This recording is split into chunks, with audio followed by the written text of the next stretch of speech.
Hello friends, कैसे हैं आप सब। उम्मीद करती हूँ और प्रे करती हूँ कि आप सब बहुत अच्छे से होंगे, बहुत खुश होंगे। तो आज हम पढ़ेंगे इस वीडियो में क्लास 6 से चैप्टर 1, जिसमें एक कविता है क हूँ स्वतंत्र निश्चल निष्काम और दूसरा है ख स्वदेश प्रेम। तो पहले हम स्टार्ट करते हैं क से। बच्चों, किसी भी कार्य को आरंभ करने से पहले हमें आत्मशुद्धि और आत्मचिंतन अवश्य करना चाहिए। हमें अपने भीतर झांककर अपने दोषों और कमियों को पहचान कर उन्हें दूर करने के लिए प्रयत्न करना चाहिए। तभी हम समाज और देश के प्रति अपने कर्तव्य निभा सकेंगे। निस्वार्थ भाव से देश की सच्ची सेवा वही करता है जिसमें त्याग और समर्पण की भावना हो। पहली कविता से आत्म सुधार की कोशिश करते हैं ताकि शुद्ध मन से स्वदेश की सेवा कर सच्चे भारतवासी सिद्ध हो सके। तो चलिए स्टार्ट करते हैं। स्वतंत्र निश्चल निष्काम ज्ञाता दृष्टा आत्मराम। मैं वो हूँ जो है भगवान, जो मैं हूँ वो है भगवान। अंतर यही ऊपरी ज्ञान, वो विराग ये राग वितान। मम स्वरूप है सिद्ध समान, अमित शक्ति सुख ज्ञान निधान। किंतु आस वश खोया ज्ञान, बना भिखारी निपट अजान। सुख दुख दाता कोई न आन, मोह राग ही दुख के खान। निज को निज पर को पर जान, फिर दुख का नहीं लेस निदान। जिन शिव ईश्वर ब्रह्मा राम विष्णु बुध हरि जिसके नाम, राग त्याग पहुँचू निज धाम। आकुलता का फिर क्या काम, होता स्वयं जगत परिणाम। मैं जग का करता क्या काम, दूर हटो पर कृत परिणाम। सहजानंद रहूं अभिराम। हूँ स्वतंत्र डैश डैश राम। इस कविता में स्व अर्थात अपने विषय में कहा गया है कि मैं हूँ कौन। इसका उत्तर देते हुए कवि कहते हैं कि मैं परतंत्र नहीं हूँ, स्वतंत्र हूँ। मैं कर्मों से स्वतंत्र हूँ, चलायमान नहीं हूँ, अर्थात मेरे विचार स्थिर हैं। कभी कभी आसपास के वातावरण से प्रभावित हो जाता हूँ, लेकिन मूल स्वभाव निश्चल ही है। कामों से कामों के परिणाम से प्रभावित नहीं होता। मेरा काम वस्तुओं को जानना है। मैं करता धरता बना बैठा हूँ, मेरा काम जानना मात्र है। अपने भीतर छिपी शक्ति को पहचानना है और लालच रहित अपने कामों में लगे रहना है। दूसरी पंक्ति है मैं वो जान डैश डैश वितान। इसकी व्याख्या है मैं भगवान हूँ, अर्थात मेरे अंदर ईश्वर के सभी गुण विद्यमान हैं, बस उन्हें पहचानना है। अगर मुझ में ईश्वर है तो ईश्वर में भी मैं हूँ। मेरे भीतर आत्मा राम ही ईश्वर है। अंतर इतना है कि मैं रागी हूँ, वे विराग, अर्थात मुझसे लोभ लालच मोह अभी रह गया है और आप में ईश्वर में वो नहीं है। ईश्वर में लोभ नहीं है, किसी चीज़ की लालच नहीं है। अंदर से एक ही है पर बाहरी रूप अलग हो जाता है। मम स्वरूप डैश डैश अजान। इसमें है मेरे भीतर सिद्धि के ईश्वर को प्राप्त करने के सभी गुण हैं। मनुष्य के अमित शक्ति सुख और ज्ञान का भंडार है, परंतु सांसारिक कारणों से ये ज्ञान हो नहीं पाता। मैं भिखारी की तरह कटोरा लिए हमेशा तुम्हारे सामने खड़ा रहता हूँ, जैसे ये सारी अच्छाइयाँ मुझे पता ही ना हो। निपट गवार भिखारी की तरह टकटकी लगाए देखता रहता हूँ। अगली पंक्ति है हमारी सुख दुख डैश निदान।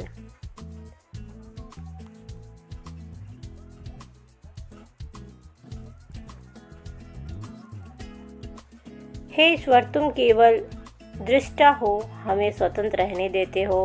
हमें अपने कर्मों का ही फल मिलता है।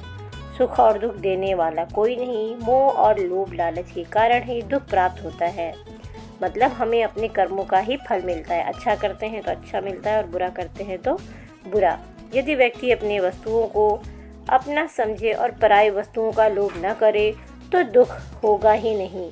इस पंक्ति में चोरी लोभ मोह आदि बुरी भाव से दूर रहने को कहा जा रहा है। अगली पंक्ति है जिन शिव डैश डैश काम। हे परम शक्ति, तुम्हें हम शिव ईश्वर ब्रह्मा राम विष्णु बुध हरि सभी नामों से जानते हैं, लेकिन ईश्वर एक ही है। वो तुम ही हो मैं चाहता हूँ कि लोभ मोह छोड़कर मैं इस जीवन से मुक्त होकर अपने धाम अर्थात तुम्हारे पास ही पहुँच जाऊँ। इस संसार के दुखों, व्याकुलता, परेशानियों का फिर क्या काम रह जाएगा, अर्थात मुक्ति हो जाएगी। मैं निज धाम अर्थात अपने में ही लीन हो जाऊँगा। आखिरी है, होता स्वयं डैश डैश अभिराम। जगत का परिणाम अर्थात संसार की घटनाएं स्वयं होती हैं। व्यक्ति समझ बैठता है कि मैं करने वाला हूँ। प्रकृति अपना काम करती है। करने का भाव अहम पैदा करता है। कौन मक्का के दाने, अनार के दाने उगाता है, बाढ़ कौन लाता है, घास कौन उगाता है, ये क्रियाएं स्वयं होती हैं। मैंने ये किया, मैंने वो किया, दूसरों के द्वारा किए गए कामों के परिणाम से ही मैं प्रभावित न हो जाऊं, इसलिए मेरे पास मेरे कर्मों का परिणाम ही रहने दें। मैं अभिराम अर्थात हमेशा सुंदर सहज भाव में आनंदित रहूं। अब आगे बढ़ते हैं, देखते हैं दूसरी कविता ख स्वदेश प्रेम। अतुलनीय जिनके प्रताप का साक्षी है प्रत्यक्ष दिवाकर, घूम घूम कर देख चुका है जिनकी निर्मल कीर्ति निशाकर। देख चुके हैं जिनका वैभव ये नभ के अनंत तारागण। अगणित बार सुन चुका है नभ जिनका विजय घोष रण गर्जन। शोभित है सर्वोच्च मुकुट से जिनके दिव्य देश का मस्तक। गूंज रही है सकल दिशाएं जिनके जय गीतों से अब तक। जिनकी महिमा का है अविरल साक्षी सत्य रूप हिम गिरिवर। उतरा करते हैं विमान दल जिसके विस्तृत वक्ष स्थल पर। सागर निज छाती पर जिनके अगणित अर्णव पोत उठाकर पहुँचाया करता था प्रमुदित भूमंडल के सकल तटों पर। नदियाँ जिनकी यश धारा सी बहती है अब भी निशिवासर। नदियाँ जिनकी यश धारा सी बहती है अब सी निशिवासर। ढूंढो उनके चरण चिन्ह भी पाओगे तुम इनके तट पर। सच्चा प्रेम वही है जिसकी तृप्ति आत्मबलि पर हो निर्भर। त्याग बिना निष्प्राण प्रेम है करो प्रेम का प्राण निछावर। त्याग बिना निष्प्राण प्रेम है करो प्रेम पर प्राण निछावर। देश प्रेम वो पुण्य क्षेत्र है अमल असीम त्याग से विलसित। आत्मा के विकास से जिसमें मनुष्यता होती है विकसित। अब देखते हैं इनकी व्याख्या को। अतुलनीय जिनके प्रताप विजय घोष रण गर्जन। कवि इन पंक्तियों में भारतवर्ष के यशस्वी पूर्वजों का वर्णन किया है। कवि कहता है कि भारतवर्ष के पूर्वजों का अनोखा प्रताप था। सूर्य इस बात का प्रत्यक्ष गवाह है। उनकी कीर्ति चंद्रमा घूमते हुए और चक्कर लगाते हुए देख चुका है। उनकी संपत्ति और ऐश्वर्य को आकाश में विचरण करने वाले असंख्य तारे देख चुके हैं। ये आकाश भी हमारे प्रतापी पूर्वजों की विजय घोषणा और युद्ध की आवाज़ कई बार सुन चुका है। दूसरी पंक्ति है, शोभित है सर्वोच्च डैश डैश वक्ष स्थल पर। इन पंक्तियों में कवि कहते हैं कि हम गौरवशाली भारतीय हैं। हमारे अलौकिक देश के माथे पर संसार का सबसे ऊंचा हिमालय पर्वत मुकुट के समान सुशोभित है। उन महान पूर्वजों के महान विजय गीतों से आज भी सारी दिशाएं गूंज रही हैं। उन महान पूर्वजों की वीरता की कहानियां आज भी अमर हैं और उनका गवाह हिमालय पर्वत है। प्राचीन काल से ही हमारा देश विज्ञान के क्षेत्र में उन्नतिशील रहा है, क्योंकि इसी देश के विशाल भूभाग पर विमानों के दल उतरा करते थे। अगली पंक्ति है, सागर निज छाती डैश डैश इनके तट पर। कवि ने इन पंक्तियों में भारत की संपन्नता का वर्णन किया है। कवि कहता है कि हम तो उस भारत देश के निवासी हैं जहां अगणित समुद्री जहाज़ों को समुद्र अपनी छाती पर प्रसन्नतापूर्वक दूसरे देशों तक पहुंचाता है। भारतीयों की यश गाथा यहाँ की नदियाँ गाती हैं। आज भी हमारे पूर्वज के पैरों के निशान नदियों के तटों पर मिल जाएंगे। हमारे पूर्वजों ने नदियों के तटों पर मंदिर धर्मशालाएं बनवाई थीं। अगली पंक्ति है, सच्चा प्रेम वही डैश डैश विकसित होती है विकसित। प्रस्तुत पंक्तियों में कवि ने सच्चे प्रेम के लिए त्याग को महत्वपूर्ण बताया है। कवि के अनुसार सच्चा प्रेम तो आत्म बलिदान की भावना से परिपूर्ण होता है। त्याग के बिना तो प्रेम निष्प्राण है। प्रेम पर हंसते हंसते प्राण निछावर कर देने चाहिए।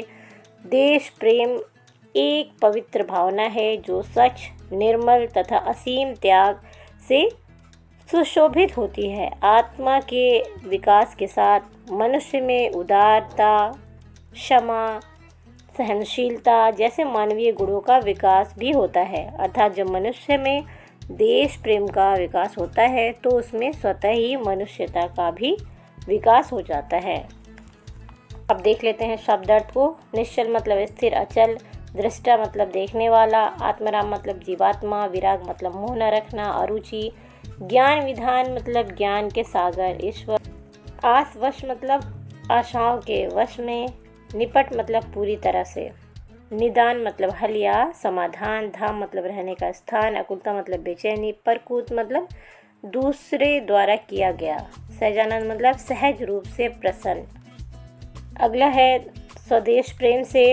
अतुलनीय मतलब जिसकी तुलना न हो सके, साक्षी मतलब प्रमाण, कृति मतलब यश, निशाकर मतलब चंद्रमा, वैभव मतलब ऐश्वर्य, विजय घोष मतलब जीत की घोषणा, शोभित मतलब सजा हुआ, सर्वोच्च मतलब सबसे ऊंचा, सकल मतलब सारा, महिमा मतलब महानता, अविरल मतलब लगातार, हिमगिरिवर मतलब हिमालय पर्वत, विस्तृत मतलब फैला हुआ, वक्षस्थल मतलब सीना, अडवपोत मतलब जलयान, प्रमुदित मतलब प्रसन्न भाव से, निशी वासर से रात दिन, तृप्ति मतलब संतोष का भाव, आत्मबली मतलब आत्मत्याग, अमल मतलब स्वच्छ, असीम मतलब जिसकी सीमा न हो, और विलसित मतलब चमकता हुआ। अब देख लेते हैं प्रश्नों को। कवि ने ईश्वर को किन किन नामों से पुकारा है? अपने और भगवान के बीच ऊपरी अंतर क्या हो सकता है? देश प्रेम के साक्षी किसे कहा गया है? कवि के अनुसार मनुष्यता का विकास कैसे हो सकता है? कवि किनके चरण चिन्ह ढूंढने को कह रहे हैं? शॉर्ट में है कवि के अनुसार कैसे विचार हमें दुखों से दूर रख पाएंगे? कवि ने सच्चा प्रेम किसे कहा है? कवि ने देश की नदियों की तुलना किससे की है? क्यों? स्वदेश प्रेम में सच्चा प्रेम किसे कहा गया है? लॉन्ग में देखेंगे। कवि ने दुख की खान किसे कहा है? क्यों? हूँ स्वतंत्र, निश्चल, निष्काम। कविता के अंत में ईश्वर से क्या प्रार्थना की गई है? सभी दिशाओं से कवि का संकेत किस ओर है? सभी दिशाओं में किनका स्वर गूंज रहा है? और आखिरी प्रश्न है, कवि ने सर्वोच्च मुकुट किसे कहा है? क्यों? कवि ने ईश्वर को किन के नामों से पुकारा है? तो कवि ने ईश्वर को शिव, ईश्वर, ब्रह्मा, राम, विष्णु, बुद्ध और हरि नामों से पुकारा है। अपने और भगवान के बीच ऊपरी अंतर क्या हो सकता है? अपने और भगवान के बीच ऊपरी अंतर यही हो सकता है कि भगवान मोह से मुक्त हैं और हम मोह में बंधे हुए हैं। तीसरा है देश प्रेम का साक्षी किसे कहा गया है? देश प्रेम का साक्षी सूर्य को कहा गया है।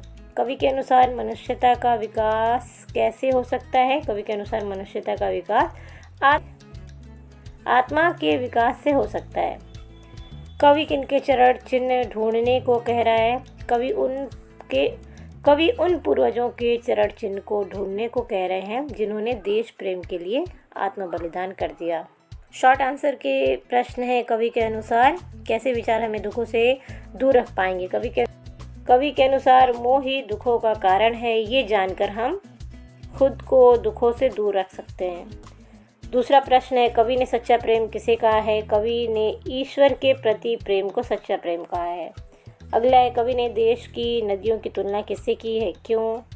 तो कवि ने देश की नदियों की तुलना आत्म बलिदान करने वाले हमारे पूर्वजों से की है, क्योंकि हमारे देशभक्त पूर्वजों के समान नदियां भी देश सेवा के लिए समर्पित भाव से दिन रात आगे बढ़ती रहती हैं। स्वदेश प्रेम में सच्चा प्रेम किसे कहा गया है? स्वदेश प्रेम में आत्म बलिदान से सुख प्राप्त होने की भावना को सच्चा प्रेम कहा गया है। लॉन्ग आंसर क्वेश्चन में पहला है, कवि ने दुख की खान किसे कहा है? क्यों? कवि ने मोह प्रेम को दुख की खान कहा है। मनुष्य एक दूसरे के प्रति प्रेम के कारण ईश्वर को भी भूल जाता है।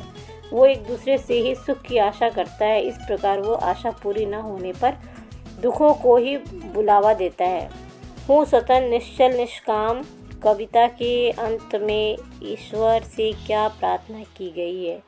तो इसमें है हूँ स्वतंत्र, निश्चल, निष्काम। कविता के अंत में कवि ईश्वर से प्रार्थना कर रहा है कि वो मोह त्याग कर अपने अंतर्मन में ही सहज प्रसन्नता अनुभव करे।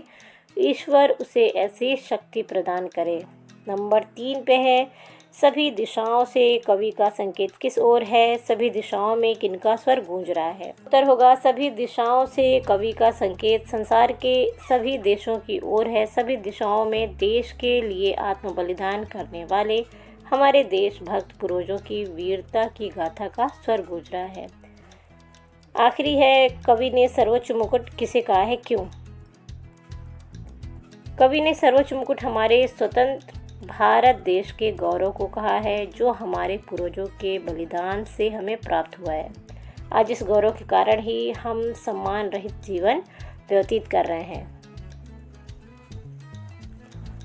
अर्थ ग्रहण संबंधी प्रश्न में है, उचित विकल्प पर सही का निशान लगाइए। तो पहला है कि मम स्वरूप है सिद्ध समान के माध्यम से कवि क्या कहना चाहते हैं? तो मेरे अंदर की जीवात्मा ईश्वर का ही रूप है। ख है, अगणित अरडव पोतों का सागर पर तैरना दर्शाता है कि? तो इसमें तीसरा वाला ऑप्शन सही है, भारत के जलयान व्यापार के लिए दूर दूर जाते हैं। दूसरे नंबर पे, किंतु आसवश खोया ज्ञान बना भिखारी निपट अजान, क्या आशा हो सकती है? धन और बल की आशा हो सकती है। अधिकांश लोग यही आशा करते हैं और ईश्वर को भूल जाते हैं। तीसरा है, मैं वो हूँ जो है भगवान, भगवान से अपनी तुलना करना क्या ठीक है? भगवान से अपनी तुलना जीवात्मा के रूप में की जा रही है। वास्तव में सभी जीवों में भगवान का ही अंश है, इसलिए ये तुलना गलत नहीं कही जा सकती। निम्नलिखित गद्यांश में से संज्ञा पद छांटकर तालिका में लिखिए। विक्की कौशल भारत के डैश डैश प्रतिभावान कलाकार हैं। अब ये पूरा पढ़ने के बाद आपको पता चलेगा कि इसमें व्यक्तिवाचक संज्ञा और जातिवाचक संज्ञा को अलग अलग करके लिखना है। तो विक्की कौशल व्यक्तिवाचक संज्ञा हो गया भारत, मसान, मुंबई और उरी, ये हो गए व्यक्तिवाचक संज्ञा। और जातिवाचक संज्ञा में आएगा फिल्म, अभिनेता, पुरस्कार, देश और कलाकार। अगला, निम्नलिखित शब्दों के तुकबंदी वाले शब्द सोच कर लिखिए।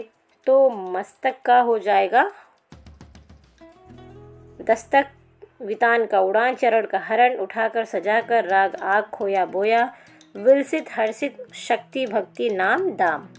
अगला है, पढ़िए समझिए और लिखिए। विजय घोष, तो इसका हो जाएगा विजय का घोष। रण गर्जन, रण की गर्जन।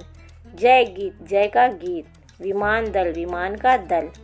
यश धारा, यश की धारा। आस वश, आशा के वश। सुख दुख, सुख और दुख।